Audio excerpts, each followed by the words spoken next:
অনেক ধন্যবাদ আপনাদেরকে। আপনারা আবারও একটা অনলাইন ক্লাসে যুক্ত হয়েছেন। আমি যে টপিকটা আপনাদের পড়াচ্ছিলাম সেটা সেটা হচ্ছে সাক্ষাৎকার। এবং আমরা যে আলোচনাটা এগিয়ে নিচ্ছিলাম সেই আলোচনা এগিয়ে নেওয়ার প্রেক্ষাপটে আমরা জেনেছি যে আসলে সাক্ষাৎকার, সাংবাদিকতায় সাক্ষাৎকার একেবারেই অপরিহার্য। সাক্ষাৎকার আপনাকে নিতেই হবে। সাক্ষাৎকার খুবই প্রয়োজন, এবং সাক্ষাৎকারকে আপনি আসলে কোনোভাবেই আপনি ডিনাই করতে পারবেন না। হ্যাঁ, when you are a journalist, আপনাকে আসলে ইন্টারভিউ ইন্টারভিউ করতেই হবে। আমি আপনাদেরকে ছোট্ট একটা রেফারেন্স দেখাই। আমি আপনাদেরকে বলেছি যে এটা হচ্ছে আমাদের একটা খুব গুরুত্বপূর্ণ গ্রন্থ। আমরা যখন আপনার রিপোর্টিং করব, আমরা রিপোর্টিং করব, এই রিপোর্টিং করার ক্ষেত্রে এটা হচ্ছে আমাদের খুবই খুবই প্রয়োজনীয় একটা গ্রন্থ। এই গ্রন্থটা যখন আমরা আসলে ব্যবহার করব, এই গ্রন্থটা যখন আমরা আসলে কাজে লাগাবো, তখন তখন যে আহ, যখন যে টপিকগুলো আমরা পড়বো আমাদের রিপোর্টিং কোর্সের জন্য, তার মধ্যে দেখুন এটার মধ্যে ছোট্ট একটা আলোচনা আছে আপনার ইন্টারভিউজ নিয়ে। সাদা একদম দেখা যাচ্ছে না, আমি একটু পড়ে শোনাই আপনাদের। আপনাদের কাছে খাতা কলম আছে কি? খাতা কলম আমি একটু অনুরোধ করবো আপনাদের, হ্যাঁ, একটু খাতা কলম স্যার আছে। খাতা কাছে কাছে রাখার জন্য। হ্যাঁ, আমরা একটু বইটার নাম লিখি। বইটার নাম হচ্ছে দ্য কমপ্লিট রিপোর্টার। আপনার এই বইয়ের লেখকের নাম জানেন? জুলিয়ান হ্যারিস, কেলি লেইটার এবং স্ট্যানলি জনসন। এই তিনজনই এই বইটা লিখেছেন। এবং এই বইটাতে আহ 16 নম্বর চ্যাপ্টারে ছোট্ট একটা আলোচনা আছে। এখানে বলছে হচ্ছে স্পিচেস।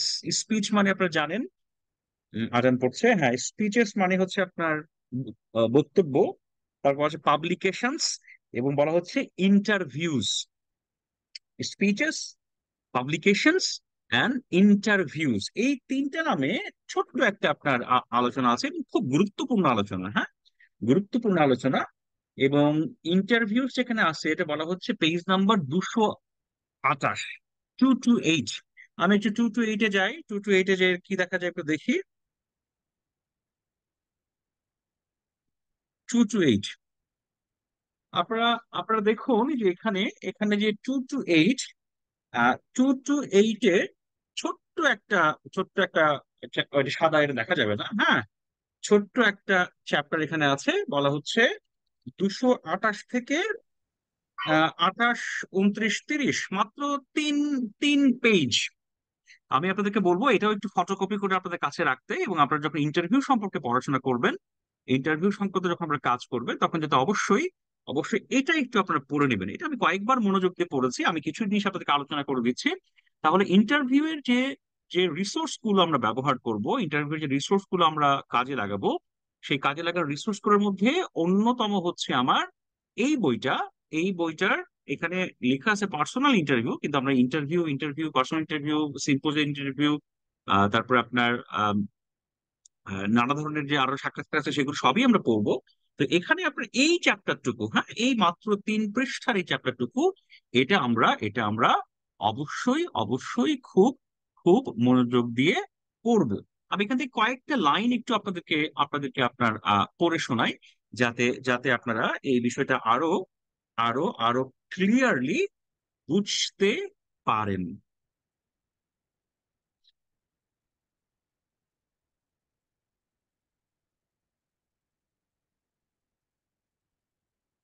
ওকে, দেখেন এখানে যে কথাগুলো বলছে, আপনারা কি আমার কথা ভালো শুনতে পাচ্ছেন, নাকি আজানের শব্দটা খুব বেশি জোরে শুনছেন? Is it okay? G sir, শোনা যাচ্ছে। Very fine, sir very fine. আজান শুনতেছি আপনাকে।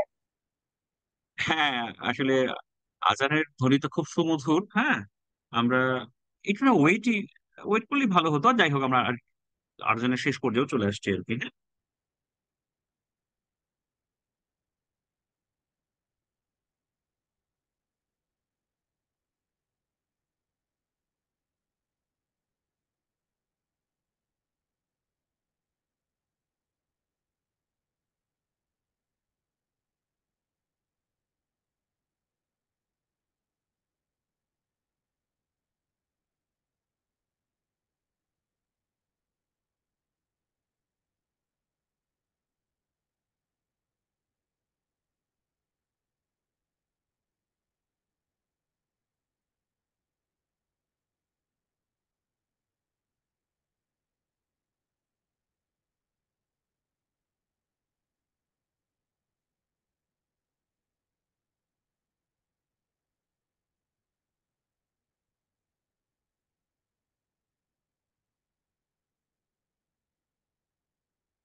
ওকে।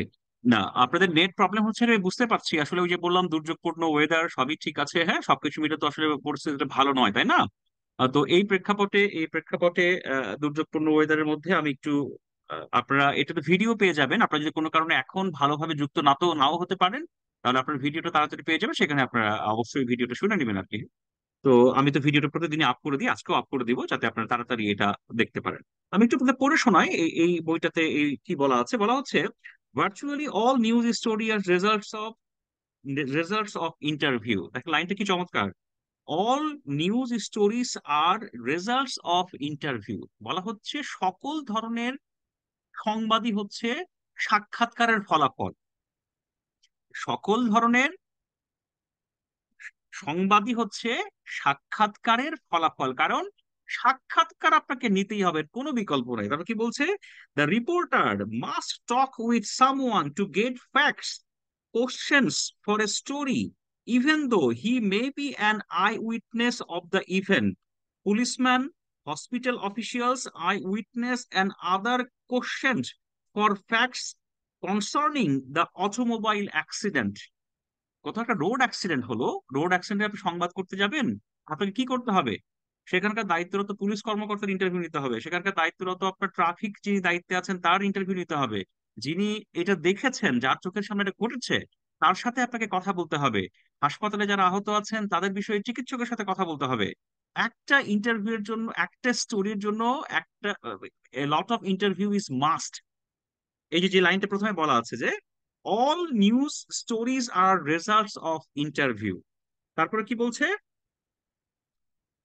a club president is interviewed concerning the program of the next meeting. A public official is asked for a statement on charge brought against him.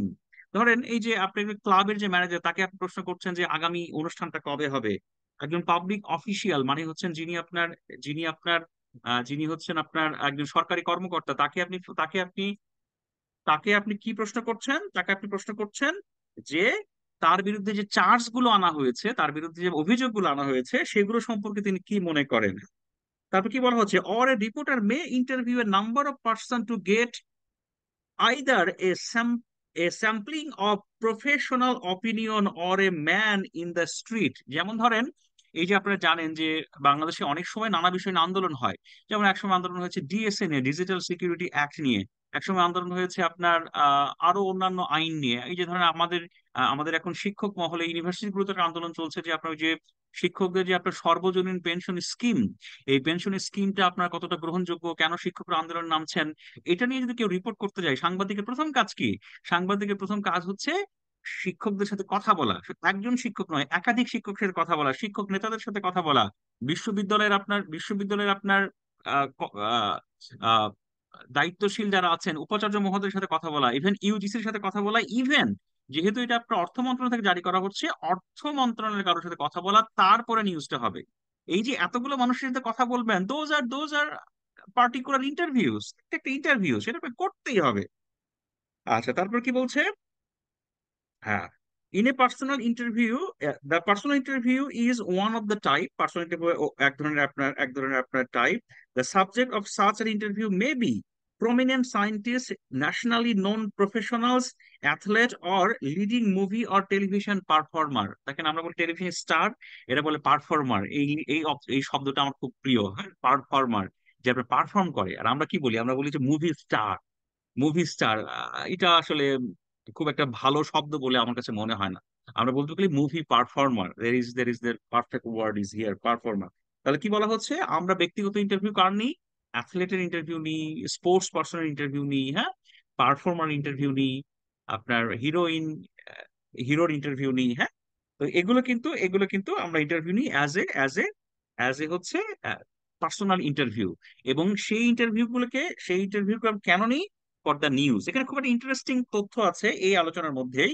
সেটা হচ্ছে আমরা যেমন আপনার আমাদের নিউজের স্বার্থে, যেমন আপনার কিছু ক্ষেত্রে আপনার ফেমাস মানুষের ইন্টারভিউ নিই, কিছু ক্ষেত্রে কিন্তু সংবাদ মাধ্যমের আপনার ইনফেমাস মানুষের ইন্টারভিউ কিন্তু আপনার নেওয়া হয়। ওকে, তার মানে কি? তার মানে হচ্ছে যাকে আমরা বলি হচ্ছে খ্যাতিমান মানুষ, হ্যাঁ, খ্যাতিমান মানুষ, তার যেমন আমরা সাক্ষাৎকার নিই, জ্ঞানী মানুষ, বিশেষজ্ঞ মানুষ, যার যেমন ইন্টারভিউ নিই, আবার কার ইন্টারভিউ নিই? খুবই কুখ্যাতি আছে, যার কুখ্যাত, বলেন তো আমাদের আমাদের আমাদের সংবাদ মাধ্যমে কুখ্যাত একজন ব্যক্তির ইন্টারভিউ নিয়ে আমাদের সংবাদ মাধ্যম সাম্প্রতিক সময় পাগল হয়ে গিয়েছিল, সেটা কি, সেটা সেটা কার ইন্টারভিউ বলেন তো? কে বলতে পারেন?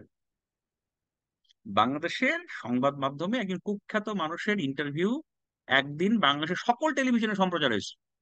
সেটা কবে? সকল পত্রিকায় আসছে, সেটা কবে বলেন তো? না, সব পত্রিকা আসে নাই, ডেইলি স্টার প্রথম আলো করে নাই। সেটা কোন পত্রিকা বা কোন কোন ইভেন্ট বলেন তো?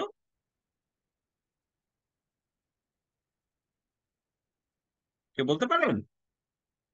আমরা জানি ফেমাস, ফেমাস মানে হচ্ছে আপনার, ফেমাস মানে হচ্ছে আপনার খ্যাতিমান। আর ইনফেমাস, হ্যাঁ। এটা কার ইন্টারভিউ ছাপা হয়েছিল, কার ইন্টারভিউ নেওয়া হয়েছিল টিভিতে বলেন তো, সবকিছু মিলে? সেটা কে? কেউ বলতে পারেন? স্যার জানি না। আপনাকে আমাকে আমাকে আমাকে শুনতে পাচ্ছেন? স্যার একটা মেয়ে যে আগুনে ওর আম্মু আগুন আগুন- কে কে সেটা বলেন তো? স্যার জানি না। আপনারা জানেন না? সেই লোকের ইন্টারভিউ নেওয়ার জন্য বাংলাদেশের সকল টিভি চ্যানেল পাগল হয়ে গিয়েছিল, হ্যাঁ। সকল পত্রিকা পাগল হয়ে গিয়েছিল এবং তারা যে তাকে ইন্টারভিউ, বড় ইন্টারভিউ করেছিল। এই সেই মানুষটাকে দেখেন। সে সেই মানুষটা হচ্ছে, আমি আপনার দেখাচ্ছি, দাঁড়ান, এই স্ক্রিন শেয়ার, এই যে, এই লোককে চেনেন? এই লোক, জল্লাদ। এর নাম হচ্ছে জল্লাদ শাহজাহান ভুঁইয়া। দেখেন, জল্লাদ শাহজাহান ভুঁইয়া যে, যে এখানে আপনার যেভাবে আপনার পোজ দিচ্ছে, যেভাবে আপনার বেরোয়েছে, মনে হচ্ছে জল্লাদ শাহজাহান ভুঁইয়া মনে হয় একজন বিশাল বিশাল আপনার নৈতিক রাজনৈতিক আন্দোলনের নেতা, তাই না? সে, হ্যাঁ, সাজা কেটেছে, তারপরে হয়তো তাকে আমরা সাজা প্রাপ্ত আর বলবো না, সে সাজা কাটিয়ে এসেছে, কারাভোগ করেছে, দায়িত্ব পালন করেছে, হ্যাঁ। কিন্তু জল্লাদ শাহজাহান তো একজন অপরাধী। তিনি তো দীর্ঘই, দেখেন এখানে লেখা আছে, হয়তো তিনি কি কি অপরাধে কতদিন কারাগারে ছিলেন, এই দেখেন। শাহজাহানের মোট সাজা হয়েছিল 42 বছর, তার মধ্যে তিনি 10 বছর 5 মাস 28 দিন রিয়াদ পেয়েছেন, প্রায় 32 বছরের সাজা শেষে তিনি মুক্তি পেলেন। একটা মানুষ 32 বছর কারাগারে ছিল, ঠিক আছে, একটা মানুষ 32 বছর কারাগারে ছিল। তার ইন্টারভিউ নেওয়ার জন্য, তাকে কাজ করার জন্য আসলে বাংলাদেশের গণমাধ্যম পাগল হয়ে গেছিল। দেখেন, 1979 সালে পুলিশে শাহজাহানকে গ্রেফতার করে, তার বিরুদ্ধে আগে থেকে অসংখ্য মামলা দায়ের ছিল। গ্রেফতারের পর সেসব মামলার বিচার শুরু হয়, বিভিন্ন সময় তার বিরুদ্ধে 36টির মামলার রায় হয়েছে। তার পুরো নাম শাহজাহান ভুঁইয়া, জন্মস্থান নরসিংদীর পলাশ উপজেলার গজারিয়া ইউনিয়নের ইছাখালী গ্রামে। তার বাবার নাম হাসান আলী ভুঁইয়া, মাতা সাব মেহের। তিনি পড়াশোনা করেছেন এইচএসসি পর্যন্ত, ব্যক্তিগত জীবনে তিনি অবিবাহিত। তার মানে যার মধ্যে 36টা মামলা, এক লোক আপনার সাজা খাটছে কতদিন? সাজা খাটছে 32 বছর, তার মোট সাজা হয়েছিল 42 বছর, ঠিক আছে। সেই মানুষকে নিয়ে, সেই মানুষের সাক্ষাৎকার নিয়ে আমাদের এত আগ্রহ কেন বলেন? আচ্ছা, এইটার মূল কারণ হচ্ছে ওই যে আপনাকে বললাম যে একটা মানুষ এতদিন সাজা কেটে বেরোছে, সে এই ভদ্রলোক ছিল হচ্ছে আসলে বাংলাদেশের যে আইন শৃঙ্খলা রক্ষাকারী বাহিনী, যার একটা অংশ হচ্ছে আপনার কারাগার। এই কারাগারের মধ্যে যতজন জল্লাদ আছেন, এই জল্লাদের মধ্যে তিনি ছিলেন আসলে একজন শীর্ষ জল্লাদ, হ্যাঁ। তো এই ভদ্রলোক যেহেতু জল্লাদ একটা ডিফারেন্ট প্রফেশন, তিনি তিনি মানুষকে ফাঁসি দিতেন। তো এটার কারণে তার প্রতি মানুষের একটা আগ্রহ ছিল। তারপরে সাম্প্রতিক সময়ে যেহেতু বাংলাদেশে অনেকগুলো মানবতা বিরোধী অপরাধের প্রেক্ষাপটে অনেকগুলো আপনার ফাঁসি হয়েছে, এই ফাঁসির প্রেক্ষাপটে তার কাছ থেকে আসলে অনেক কিছু শোনার জন্য আমাদের আসলে আগ্রহ ছিল। এই আগ্রহটা ভালো না মন্দ, এই আগ্রহটা যৌক্তিক না অযৌক্তিক, সেটা নিয়ে আপনার নানা সমালোচনা হতে পারে, কিন্তু মানুষের একটা আগ্রহ ছিল। যে কারণে এই ইনফেমাস পার্সন, যে ক্ষেত্রে এই ইনফেমাস পার্সন, এই কুখ্যাত ব্যক্তির কথা শোনার জন্য মানুষের এক ধরনের আগ্রহ ছিল। এবং সেই আগ্রহই মিট করেছে কে? সাংবাদিকরা মিট করেছে, যদিও সাংবাদিকরা তাকে নিয়ে কিছু মাতামাতিও করেছে, ঠিক আছে। সেটা আসলে বাড়াবাড়ি, এটা আমি আপনার একসেপ্টেবল মনে করি না। তো আমি একটু সামনের দিকে যাই, এখানে কি বলা হচ্ছে? The purpose of many other interviews is to give readers an intimate close-up of a famous, infamous, or at least notable personality. তিনটা: famous Shakib Al Hasan, famous barrister Suman, ঠিক আছে, ফেমাস ধরেন কোনো রাজনৈতিক বিশ্লেষক, ফেমাস কোনো আপনার সামরিক বিশ্লেষক, ওকে, তারপরে হচ্ছে ইনফেমাস, কুখ্যাত। কুখ্যাত বাংলাদেশের গণমাধ্যমে একসময় একটা বড় ক্রেজ, বলতে পারেন বাংলাদেশের গণমাধ্যমে কোন অপরাধীকে প্রথম সব অপরাধী কিনে সবচেয়ে বড় ক্রেজ তৈরি হয়েছিল, মানে গণমাধ্যম পাগল হয়ে গেছিল। হ্যাঁ, সে কি করতো, সে কি খেত, তার বাড়ি কোথায় ছিল, সে কি গান গাইতো। হ্যাঁ, আমার তো মনে আছে সে একটা, এই অপরাধী একটা গান গিয়েছিল, তার পরবর্তী ফাঁসি হয়েছিল, পরবর্তীতে এই গান হিট হয়ে গিয়েছিল। বলতে পারেন এটা কোন অপরাধী, মানে কোন অপরাধী নিয়ে গণমাধ্যম অবসেস ছিল, তার আগের সাক্ষাৎকার প্রচারিত হয়েছে, তাকে নিয়ে নিউজ হয়েছে, মানে কোন কুখ্যাত ব্যক্তিকে নিয়ে গণমাধ্যম পাগল হয়ে গেছিল। বাকির কথা কে বলেন? হ্যাঁ, কে কে? হ্যাঁ বলেন, বলেন বলেন। বাকের ভাই? হ্যাঁ জি স্যার। আচ্ছা, বাকের ভাই, বাকের ভাই তো, বাকের ভাই তো আপনার কাল্পনিক চরিত্র, বাকের ভাই তো নাটকের চরিত্র। গাফেল বাকের ভাই তো আর আপনার মানে গাফেল ভাই তো আর প্রকৃত জগতের অপরাধী নয়, তাই না? আর বাকের ভাই নাটকের মধ্যেও অপরাধী নয়, বাকের ভাইকে যেভাবে দেখানো হয়েছে ফাঁসানো হয়েছে তো অন্য বিষয়। আমি যেটা আপনাকে বলছি, যাকে নিয়ে আসলে বাংলাদেশের গণমাধ্যমে একটা অবসেশন তৈরি হয়েছিল, গণমাধ্যম পাগলের মতো তার সকল কিছু সংবাদ প্রচার করেছিল, তার নাম হচ্ছে এরশাদ শিকদার। এরশাদ শিকদার কিভাবে গ্রেফতার, তার কিভাবে হাসি, আমার মনে আছে এরশাদ শিকদার যখন ফাঁসি হয় তখন আমি খুব বাচ্চা মানুষ। হ্যাঁ, তখন এরশাদ শিকদারের বাড়ির নাম ছিল স্বর্ণকমল। এরশাদ শিকদার যেখানে মানুষকে মেরে ফেলতো তার নাম ছিল বরফ কল। এরশাদ শিকদার কি করতো, মানুষকে মেরে ফেলে খুন করে তার বরফ কলে তাকে আপনার বরফ দিয়ে বেঁধে অথবা ইট পাথর দিয়ে বেঁধে রূপসা নদীতে ফেলে দিত। ইভেন এরশাদ শিকদার তার একটা তার বাড়ির মধ্যে একটা অনুষ্ঠানের মধ্যে গান গিয়েছিল, সেই গান পরে ফেমাস হয়েছিল। সেই গানটা কি? সেই গানটা হচ্ছে আমি তো মরে ব্যারিস্টার যাব, চলে শামসুল যাব, হক। রেখে যাব সবই। হ্যাঁ, আমি তো মরে হে যাব, চলে হে যাব, রেখে যাব সবই, আছিস নিকু সঙ্গের সাথী, সঙ্গে আমায় যাবি আমি, মরে হে যাব। আমার মনে আছে এরশাদ শিকদারের কারণে এই গানটা ফেমাস হয়েছিল আবার নতুন করে, বুঝতে পেরেছেন? আপনারা ইউটিউবে সার্চ দেন, দেখেন হয়তো এরশাদ শিকদারের কণ্ঠে গাওয়া সেই গানও হয়তো পেয়ে যাবেন। বুঝতে পেরেছেন? যখন সেটা ফাঁসি দেওয়া হলো তখন এই গানটা আবার নতুন করে চল শুরু হয়েছে। তো এরশাদ শিকদারের যদি ইন্টারভিউ কেউ সাংবাদিক করার সুযোগ পায়, সেই ইন্টারভিউ তো হটকেক। বুঝতে পেরেছেন? তার মানে হচ্ছে অনেক সময় ইন্টারভিউ এর একটা বড় জায়গা হচ্ছে, ইন্টারভিউ একটা বড় আপনার সংযোগ হচ্ছে ইনফেমাস পার্সোনালিটি। যেমন দেখেন এই যে এখন, এই যে আমাদের যে আনোয়ারুল আজিম আনার, তাকে হত্যা করা হলো হচ্ছে আপনার, তাকে হত্যা করা হলো হচ্ছে আচ্ছা আপনার কলকাতায়। তিনি হয়তো আসলে হত্যাকাণ্ডের শিকার হয়েছেন, যদিও তার ডেড বডি পাওয়া যায়নি। এই যে শিলাস্তি রহমান যে ভদ্রমহিলা অ্যারেস্ট হলেন, যে বলুন অ্যারেস্ট হলেন, খেয়াল করে দেখেন এই শিলাস্তি রহমানের যদি কোনো সাংবাদিক যদি তিনি যখন অ্যারেস্ট হয়েছেন তার আগে যদি ইন্টারভিউ করার সুযোগ পেতেন, এবং সেই ইন্টারভিউ যদি আপনার কোনো পত্রিকায় প্রকাশিত হতো, সেই পত্রিকা হতো সেই দিনের hotcake. That newspaper in that particular day will be sold as a hot cake, মানে যে গো গ্রাসে কিন্তু। বুঝতে পেরেছেন? সিমিলারলি দেখেন এই যে যে ভদ্রলোককে বলা হচ্ছে যে যিনি এই হত্যাকাণ্ডের মাস্টার মাইন্ড, হ্যাঁ, যিনি বলা হচ্ছে হয়তো আমেরিকায় আছেন অথবা দুবাই আছেন, পালিয়ে আছেন, যিনি আনার সাহেবের বন্ধু ছিলেন, যিনি মূল পরিকল্পনা করেছেন, আপনি যদি এই লোককে কোনোভাবে একটা ইন্টারভিউ করতে পারেন, স্কাইপে, মোবাইলে, কোনোভাবে ইন্টারভিউ করতে পারেন, সেই ইন্টারভিউ যদি পরের দিন পত্রিকা ছাপা হয়, এই পত্রিকা আপনার পানির মতো বিক্রি হবে। বুঝতে পেরেছেন? Sometimes infamous personalities, sometimes infamous personalities are the subject of interview. এই যে আজকে আপনার পুলিশের সাবেক মহাপরিদর্শক আইজিপি, এই ভদ্রলোকের যে আপনার আরো সম্পদ আপনার ক্রোক করা হলো, কোন সংবাদপত্র আপনি আপনি জানুন আর না জানুন, আমি আপনাকে বলছি বাংলাদেশের কম করে হলেও যত সকল গণমাধ্যম আছে, যদি ধরেন প্রথম সারি 20টা পত্রিকা আছে, এই যে 20টা পত্রিকা যদি থেকে থাকে, 20টা পত্রিকার মধ্যে 15 জন সাংবাদিকই অ্যাসাইন করা আছে, যারা কোনো না কোনো ভাবে আপনার বেনজির সাহেবের একটা ইন্টারভিউ করবে। সাংবাদিকরা বেনজির সাহেবকে ফোন করে পাগল করে ফেলতেছে যাতে সে তাকে একটা ইন্টারভিউ দেয়। এটা কি তার সুখ্যাতির জন্য হচ্ছে না কুখ্যাতির জন্য হচ্ছে? কুখ্যাতির জন্য হচ্ছে।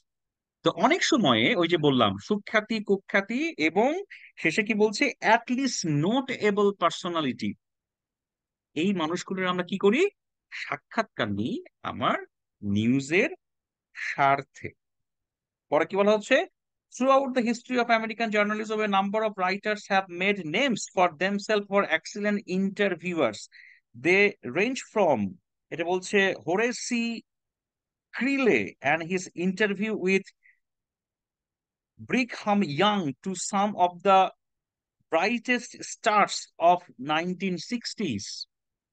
একে একজন ব্যক্তির নাম বলা হয়েছে যে যিনি আসলে সেই সময় পার্সোনাল ইন্টারভিউ নিয়েছিলেন 1960-তে। তিনি আসলে হিরো হয়ে গিয়েছিলেন, যেমন আপনাদের কাছে হিরো হচ্ছে খালেদ মহিউদ্দিন। এই খালেদ মহিউদ্দিন কত গুরুত্বপূর্ণ ব্যক্তি, বড় বড় ব্যক্তিকে কি করে, অনেক কঠিন কঠিন প্রশ্ন করে, কঠিন কঠিন প্রশ্ন করে খালেদ মহিউদ্দিন কি করে, তাদেরকে কুপকাত করে ফেলে, চমৎকার যুক্তি দেয়, তাই না? আপনাদের কাছে কিন্তু সেখানে স্টার, আরে আমি একদিন যদি খালেদ মহিউদ্দিনের মতো সাংবাদিক হতে পারতাম। What is Khalid Moeed doing? Khalid Moeed is just doing interview.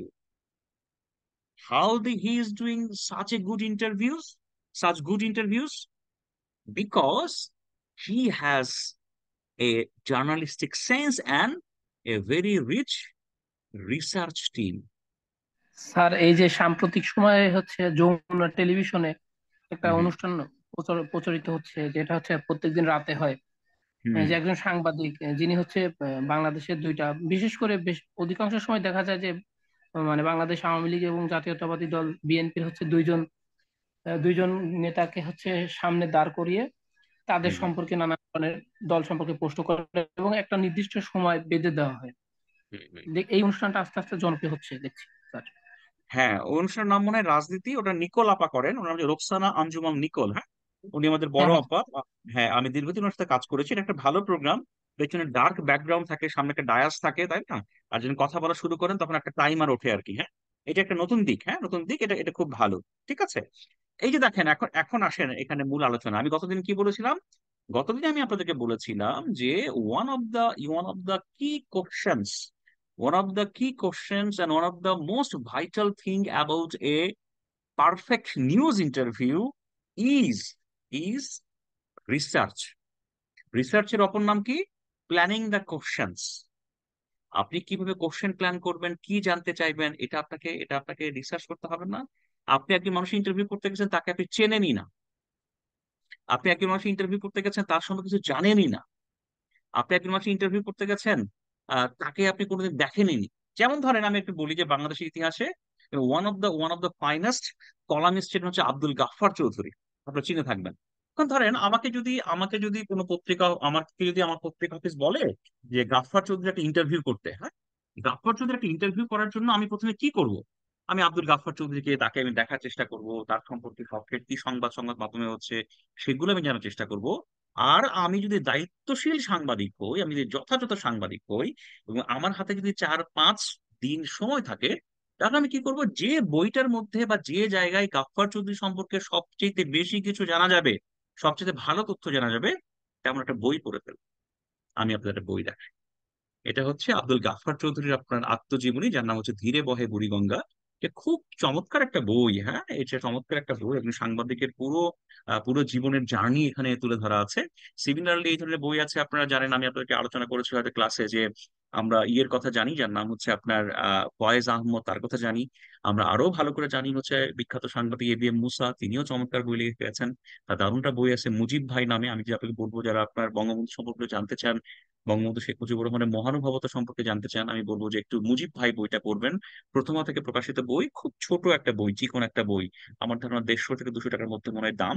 তো খুবই খুবই খুবই অসাধারণ বই। হ্যাঁ, এটা আমাদের বঙ্গবন্ধু শেখ মুজিবুর রহমানের নানা দিক তুলে ধরা আছে।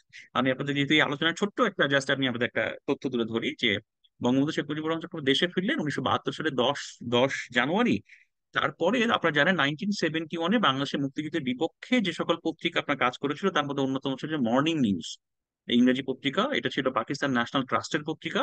ওই পত্রিকার বেশিরভাগ এমপ্লয়ি ছিল হচ্ছে আপনার বিহারি।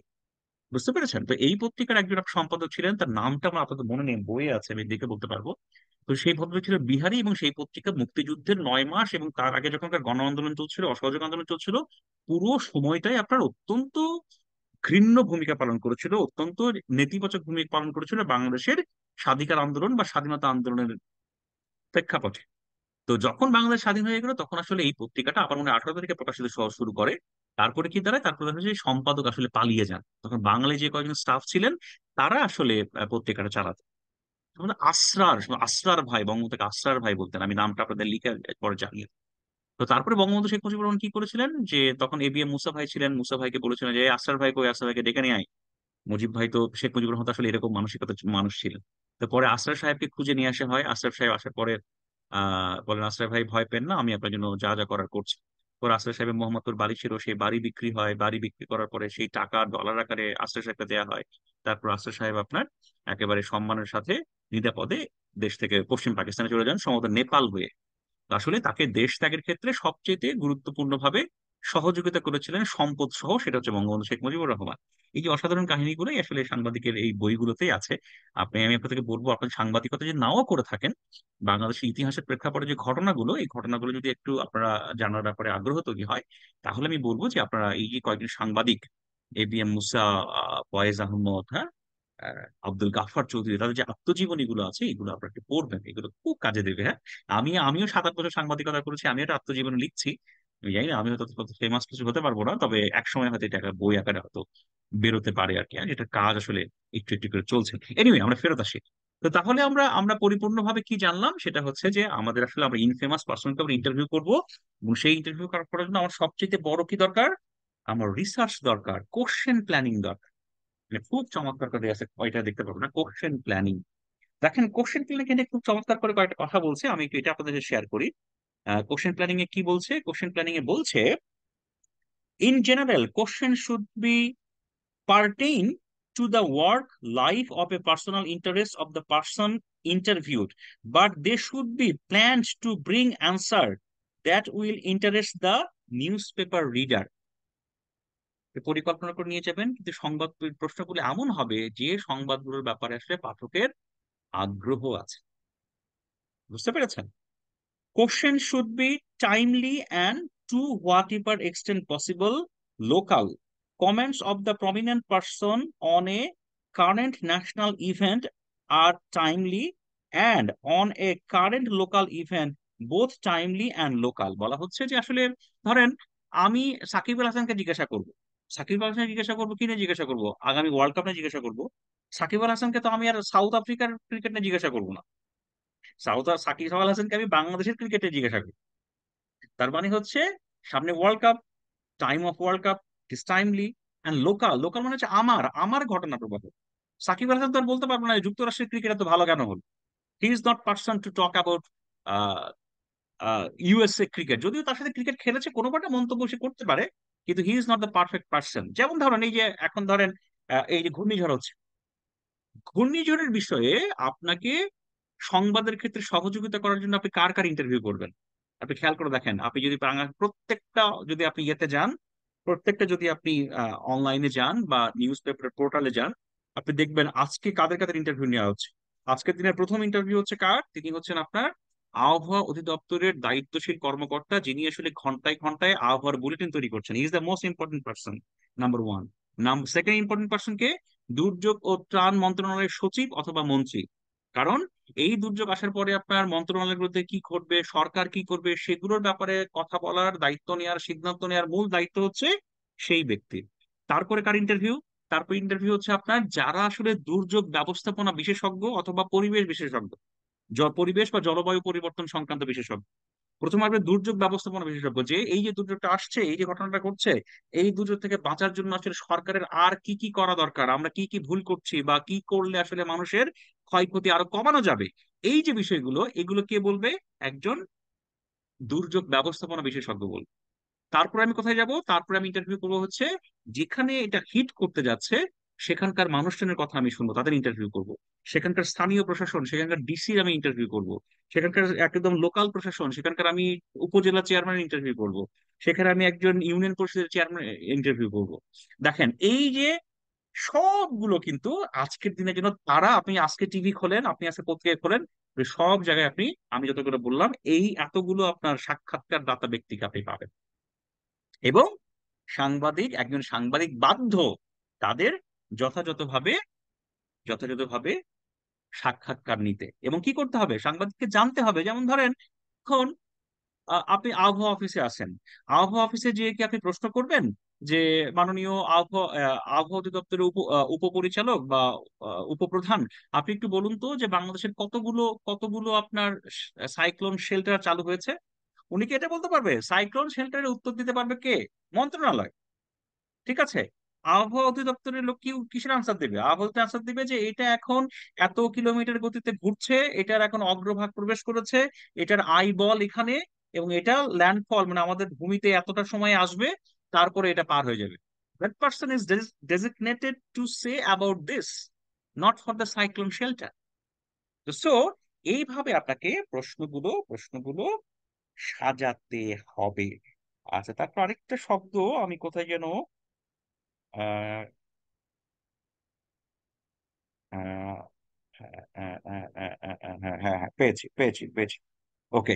এখানে একটা কথা বলছে, যদি এটা আমরা খুব ভাবে পালন করি না। বলা হচ্ছে এরকম যে যখন আপনি কারো সাক্ষাৎকার নেন, ধরেন আপনার কাছে আপনার কলম আছে, আপনাকে দেখি সাক্ষাৎকার নিচ্ছেন, তিনি কথা বলে যাচ্ছেন, আপনি শুধু লিখে যাচ্ছেন, হ্যাঁ। এমনটা ঘটলে যে ব্যক্তির একটি সাক্ষাৎকার নিতে তিনি ডিস্ট্রাক্ট বোধ করতে পারেন, তিনি একটু অপমানিত হতে পারেন, বিরক্ত হতে পারেন, হ্যাঁ। এবং বলা হচ্ছে এরকম যে তিনি আপনার প্রতি একটু বিরক্ত হতে পারেন। কেন বিরক্ত হতে পারেন? যে এই লোক সাক্ষাৎকার নিতে আসছে, তো তার লিখেই যাচ্ছে, আমার সাথে কোনো কথা বলছে না বা আই কন্ট্যাক্ট হচ্ছে না। এমন সময় বলা হয় যে যখন একটা ইন্টারভিউ অনেক তথ্যবহুল হয় এবং আপনি অনেক লিখেন, আপনি নোট নেয়, তখন আপনি যিনি ইন্টারভিউ দিচ্ছেন তাকে বলতে পারেন যে স্যার আপনি একটু বলতে থাকুন, আমি স্যার একটু নোট নিয়ে, আমার আজকে টেপ রেকর্ডারটা কাজ করছে না। বুঝতে পেরেছেন? বলা হয় যে এটা একটু মেনে নিয়ে, যদিও এখন বাংলাদেশের সাংবাদিকরা আসলে নোটপ্যাড ব্যবহারই করে। বাংলা সাংবাদিকরা এখন আপনার মোবাইলে রেকর্ড করে, আর টেলিভিশন সাংবাদিকরা তো ক্যামেরাতেই রেকর্ড করে, হ্যাঁ, মোবাইলেই লিখে।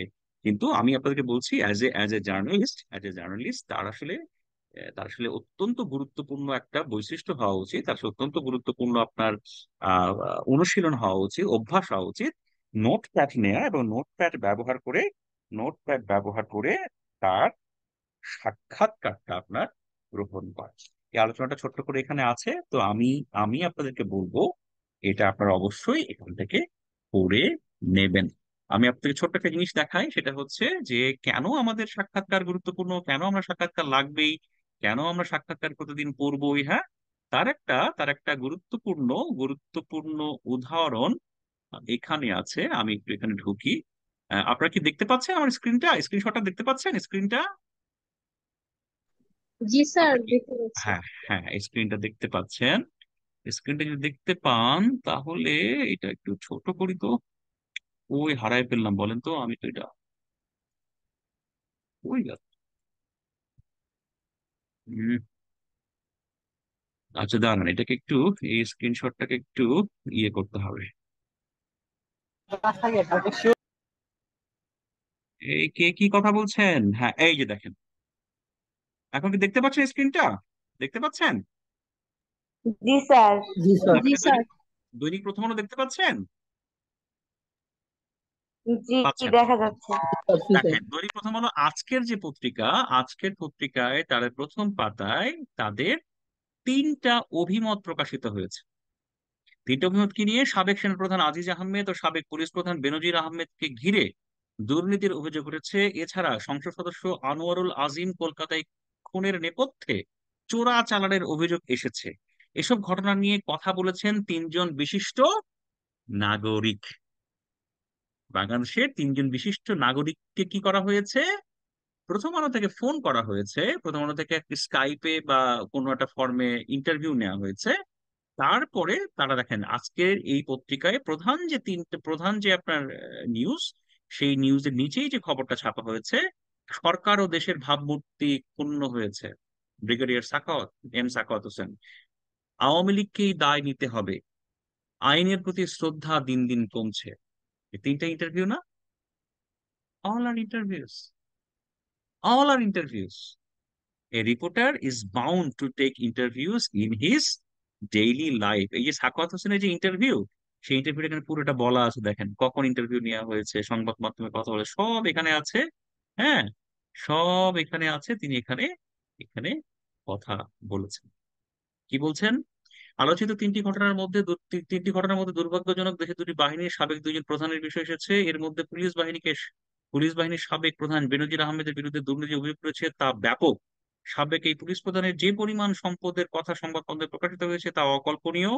এত সম্পদের মালিক কিভাবে হলেন সরকার একজন কর্মকর্তা? তিনি তো অবসরের পর এই সম্পদ করেননি, চাকরিতে থাকা অবস্থাতেই করেছেন, তা নিঃসন্দেহে বলা যায়। তার মানে কি কর্তৃপক্ষ চোখ বন্ধ করেছিল? তিনি সরকারকে ব্যবহার করে এসব করেছেন, সরকারও তাকে ব্যবহার করেছে। সেনাবাহিনীর সাবেক প্রধান জেনারেল অবসরপ্রাপ্ত আজিজ আহমদের উপর যুক্তরাষ্ট্র এলাকা দিয়েছে এত এত এত ধারায় ক্রিপ্টোক্রেসি। আচ্ছা ঠিক আছে, সব বলা হয়েছে। এই বিষয়গুলো পুরোটাই বলেছেন, তিনি যা বলেছেন সেটা এখানে প্রকাশ করা হয়েছে। Interview is must for a journalist. আরেকটা দেখেন, এই যে আপনার আপনার নিশ্চয়ই প্রথম আলো পড়েন, প্রথম আলো পড়েন না? প্রথম আলো পড়েন না? জি স্যার। জি স্যার, মাঝে মাঝে। দেখেন, প্রথম আলোতে ভেতরে যে প্রথম আলো যে মাছ পাতায় আপনার সাক্ষাৎকার প্রকাশিত হয়, এই সাক্ষাৎকার গুলো আপনার দেখেন, আপনারা জানেন যে এই যে আমাদের বৃষ্টি শুরু হয়েছে এবং মশার প্রকোপ বাড়ছে। বিশেষ সাক্ষাৎকারে কবিরুল বাশা ডেঙ্গু পরিস্থিতি নিয়ে এবার আরো ভয়াবহ হতে পারে। ওকে। সাক্ষাৎকার আজিজ আহমেদ, যুক্তরাষ্ট্র নিষেধাজ্ঞার উদ্দেশ্য বুঝতে পারছি না। হ্যাঁ, আজিজ আহমেদ ওই বলে। আজিজ আজিজ আহমেদ এখন ফেমাস না ইনফেমাস, কি মনে হয় আপনাদের কাছে? Is he famous or infamous? Infamous. Now now infamous. Now he is sanctioned. হ্যাঁ, হি ইজ ইনফেমাস। এবং ইনফেমাস এই ব্যক্তির কথা শোনার জন্য মানুষের কি আছে? মানুষের আগ্রহ আছে। বেনজির সাহেব এখন ফেমাস না ইনফেমাস বলেন? Infamous sir. বেনজির সাহেব এখন খুব খুব খ্যাত, তাই না? আসলে ডেফিনেটলি উনি খুব খ্যাত। তাহলে দেখেন, এই যে আমরা আজকে পড়ছি, আপনি কালকে সকালে দেখতে পারেন বেনজির সাহেবের কোনো ইন্টারভিউ কোনো পত্রিকায় ছাপা হয়েছে, কারণ কন্টিনিউয়াসলি সাংবাদিকরা কন্টিনিউয়াসলি ট্রাই করছেন বেনজির সাহেবের একটা ইন্টারভিউ নেয়ার জন্য। বুঝতে পেরেছেন? জার্নালিস্টের কন্টিনিউয়াসলি ট্রাইং।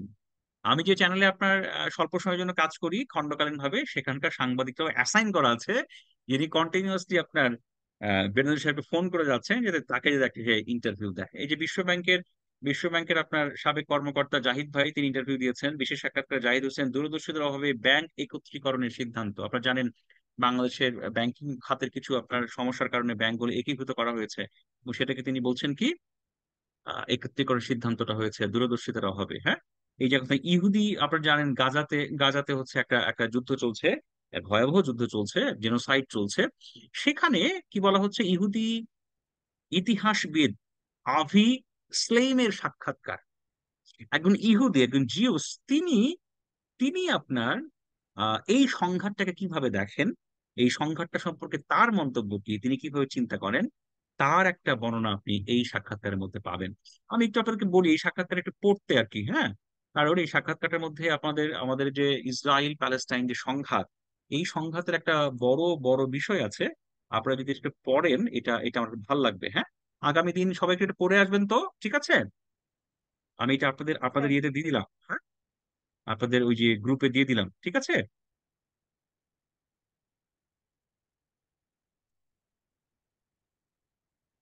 এটা পরে নিচে নামাই কেমনে বলেন তো? এটা পরে আবার ঝামেলা হচ্ছে কি? ওকে। ওকে। তো ঠিক আছে, এই হচ্ছে কথা। আমি কি ক্লাসটা আজকে আরো আরো লম্বা করব? আপনাদের কি মনে হয়? আপনার মনে হয় শুনতে শুনতে বিরক্ত হয়ে গেছেন? হ্যাঁ। স্যার, আজকের মতো এইটুকুই থাকা করবি। আজকের মতো এটুকুই থাক। হ্যাঁ, আচ্ছা ঠিক আছে, আমি তো আপনাদেরকে জোর করে পড়াতে চাই না। স্যার একটা তো প্রশ্ন ছিল। হ্যাঁ, প্রশ্ন করেন, হ্যাঁ প্রশ্ন করেন, হ্যাঁ। স্যার ধরেন আপনি বললেন যে বেনজির আহমেদের যে সাক্ষাৎকার নিয়ে যদি ধরেন চ্যানেল আই থেকে ফোন দিল, তাকে দেশ রূপান্তর থেকে ফোন দিল, বিভিন্ন মানুষ ফোন দেয়, মানে ওই সময় স্যার বিভিন্ন মানুষের কাছে বিভিন্ন রকম সাক্ষাৎকার চলে যাবে না? নাকি একজনের কাছে একটা সাক্ষাৎকার দিলেই সবাই আর কি সেটা কপি করে বিভিন্ন নিউজ পেপার বা টিভি চ্যানেলে ছাপাতে পারবে? অনেক সময় এমন হয় যে একজন সাক্ষাৎকার নিয়েছে, তার কাছ থেকে নেওয়া তথ্য সাংবাদিকরা ব্যবহার করেন, কিন্তু বেনজির আহমেদ যেহেতু একটা বিগ শট, হ্যাঁ, তিনি অত্যন্ত গুরুত্বপূর্ণ ব্যক্তি, নাও ইনফেমাস, ওয়ান টাইমে ফেমাস ছিলেন। তো এখন আসলে এক চ্যানেল সাক্ষাৎকার নিয়েছে, সেটা আসলে অন্য চ্যানেল সম্প্রচার করতে পারবে না, বা এক পত্রিকা সাক্ষাৎকার নিয়েছে, সেটা আসলে অন্য পত্রিকা নৈতিকভাবে হয়তো সম্প্রচার প্রকাশ করতে পারবে না। বুঝতে পেরেছেন? কিন্তু হয়তো কি আপনার রেফারেন্স দিয়ে আপনার ছাপাই দিতে পারে, সেটা সেটা হতেই পারে। আবার ধরেন, উনি যখন এক একটা চ্যানেলের সাথে এক এক দিন যদি কথা বলেন, এক একটা পত্রিকার সাথে যদি এক এক দিন কথা বলেন, সেটা আবার ওনার কথাবার্তার মধ্যে আবার টুইস্ট চলে আসতে পারে, কথা কথার মধ্যে বই সাদৃশ্য চলে আসতে পারে। কথাবার্তা বা দাবির মধ্যে আপনার কিছু আপনার উল্টাপাল্টা বিষয় চলে আসতে পারে। এটা ঘটতেই পারে, এটা এটা অস্বাভাবিক কিছু না। বুঝতে পেরেছেন? যেমন দেখেন এই যে জেনারেল আজিজ সাহেবের ইন্টারভিউ সবাই নিয়েছে না? সব চ্যানেল নিয়েছে। দেখেন তিনি হয়তো একই কথা তিনি বলেছেন, কিন্তু বিভিন্ন চ্যানেলে তিনি বিভিন্ন ভাবে বলেছেন, তাই না? দেখে আপনি খেয়াল করে দেখেন, টিভিতে ঢোকে উনি এমন কোন চ্যানেলে যে চ্যানেলের সাথে কথা বলেন। ওকে, আর কার কোনো প্রশ্ন? স্যার একটা প্রশ্ন ছিল। হ্যাঁ প্লিজ বলেন। স্যার এই যে হচ্ছে আনোয়ারুল ইসলাম আনার এখন যে হচ্ছে যিনি হচ্ছে বাংলাদেশের একজন সংসদ সদস্য ভারতে মানে খুন হলেন। হুম। তো হচ্ছে আমি স্যার নির্বাচনের অনেকদিন আগ থেকে এবং নির্বাচনের পরের দীর্ঘ সময় হচ্ছে বাসায় ছিলাম। আমি প্রত্যেকদিন প্রথম আলো সহ আরো বেশ কয়েকটা পত্রিকা দেখতাম। তো বিভিন্ন ধরনের ইনফরমেশন আসতো। কিন্তু হুম। এখন উনি হত্যাকাণ্ডর পরে এখন কিন্তু ওনার সম্পর্কে নানান ধরনের তথ্য বিভিন্ন ধরনের পত্রিকা বলেন বা মিডিয়া বলেন নানান ধরনের তথ্য আসছে।